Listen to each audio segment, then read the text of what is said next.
ఎవరు చెప్తారు బిడ్డ? అదే తక్కువ కులం ఎక్కువ ఎవరు చెప్పారు?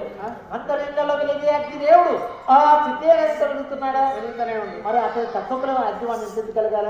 కొడుకులారా, అందరికీ వెలుగునిచ్చే సూర్య భగవానుడు ఆ సిద్ధే కనిపిస్తుండా? ఇస్తూనే ఉంది. మరి అతను తక్కువ కులం ఆయన ఉద్దేశం చేయాలా? ఆయన కొడుకులారా, ఈ ప్రపంచంలోన కులం తోటి కారణం కాదు, కులమత భేదాలు లేవంటారు, గుణము తోటి కాదు. పెద్ద కులంలో పుట్టినప్పటికైనా ఎవరి దగ్గర చిన్న గుణం ఉంటుందో వాడు తక్కువ కులంతో సమానం. ఒకవేళ తక్కువ కులంలో పుట్టినప్పటికైనా ఎవరి దగ్గర గొప్ప గుణం ఉంటుందో వాడు పెద్ద కులస్తుడు సమానం అని బ్రహ్మం గారు కొడుకులకి నీతి అక్కడ చెప్పాడు. మన నీకే కులమత మార్గం తీసుకోవాలి. అప్పుడు సిద్ధాన్ని వెంట పెట్టుకొని మిగతా భక్తుల వెంట పెట్టుకొని యాత్రా ప్రయాణం ఎలా వెళ్ళిపోతుందో స్వామి సిద్ధేగా మెచ్చుకొని స్వాదాక్షరి ప్రయత్నము గురుకీలకము సంఖ్య అమనస్క ఆధ్యాత్మిక గురు బోధించి ఇంకా కొంతమంది పట్టు బ్రాహ్మణ ఆర్య వైశ్య శూద్ర క్షత్రియ కుమ్మరి సాగలి మంగళి కాపు అన్నారు. ఇటువంటి వాళ్ళందరినీ కులాలు కలిసి మొత్తం చేసుకొని పల్లెని బయలుదేరి పొరుగులు నిలబెట్టుకొని భార్యతో సమేతంగా సిద్ధం తీసుకొని దేశ పర్యాటన దేశ సంచార యాత్రలకు వెళ్తుంది బ్రహ్మం గారు.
పాత్రలో స్వాముల వారిని కేరబోతున్నాడు.